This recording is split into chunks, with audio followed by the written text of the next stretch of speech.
A ddolwn di o Grist a bendisiwn di.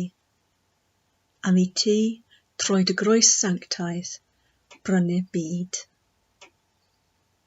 Oes posibl i ddiw hollallog, sy'n cario pob bodolaeth yn ei law, I syrthio I lawr.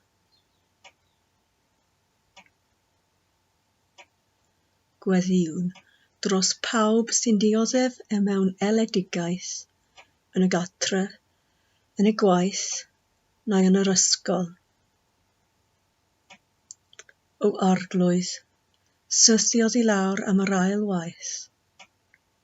Am hynny, gofia am gymaint rydym yn wan, cofia ein natur digymorth, cofia ein gwendid dynol, a tir y dines i'n helpu.